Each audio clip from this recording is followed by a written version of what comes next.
Pero nag-bold ka sa Oro Plata Mapa. Oo, si Peke rin may kasalanan noon. Kasi hinahangaan ko siya bilang isang... nag-umpisa silang dalawa ni Leo Martinez sa Lasal, Taft. Sila yung drama coaches. Okay. So, after that, we became, of course, very close friends. Yung eksena, paano mo nagawa yun? Sinabi sa may ni waterfalls, Peke, naalala ko yun. if the roles calls for it. No, because already he told me that I would be bare-breasted. But don't worry, because there are rapids and the water walang will makikita. cover. Yeah. Pagtingin namin ganun sa David, walang rapids, Peke. Oo. So, still yung water.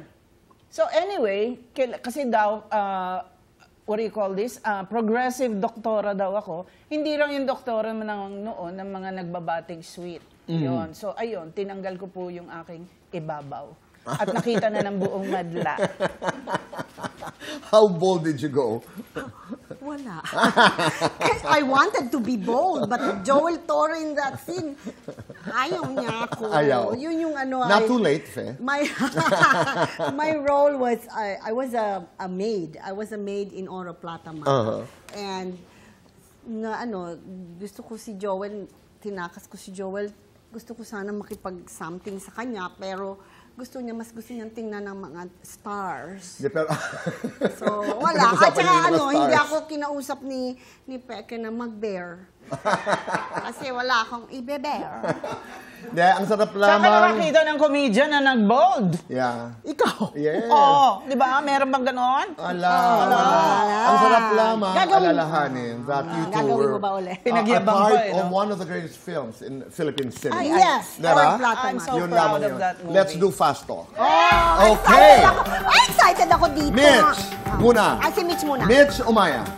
Mitch! Sexy, witty. Witty! Sexy, senior. Senior! Hot flushes, hot shower. Hot shower! Makipag-date o magbasa ng libro. Magbasa ng libro? Oo o hindi. Nagka-boyfriend ng artista. Oo naman. Mitch, oo o hindi. May binasted na actor. Oo. Pwede na o pwede, hindi na, hindi pa. Mag-asawa. Ayaw. Pwede pa o hindi na. Magpa-sexy sa pelikula. Hindi na. Biggest misconception about Mitch Valdez. Maingay. Oo nga, ang tahitahimik mo naman. Fe, Pilipinas, Amerika. Both. Walang kilay, walang lipstick. Walang lipstick. Music o magic?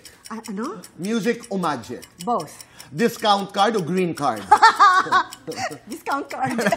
Always funny, always sexy. Both. Pinaka-na-miss mo sa Pilipinas? Asawa ko. Pinaka-hindi mo na hindi pala. About the Philippines. Baligtad pala. Ang na-miss ko sa Pilipinas, Philippine television. Pinaka-hindi mo na-miss sa Pilipinas? Intriga. Greatest Pinoy comedian? Sige na nga, ikaw na nga, Mitch. Okay, thank you, ha? Greatest Pinoy singer? Sige na nga, si Kula Desma. One thing you are most proud of? Myself. Sa inyong dalawa, sino ang mas maingay? Sino ang mas maganda? Sino ang mas mataray? Ay! Bait ako Mas chismosa? Uy! Mas mayaman? Ha? Uy! May asawa to eh. Mas asim. May asim pa rin. Ay, ako! Oy, lights on or lights off? Ay, gusto ko lights off para we can turn on. Happiness or chocolates? Ha? Happiness or chocolates? Ay, happiness. Ha? Happiness! Best time for happiness. Every day. Complete the sentence. As a senior, I am... Sexy. I am beautiful. Oh.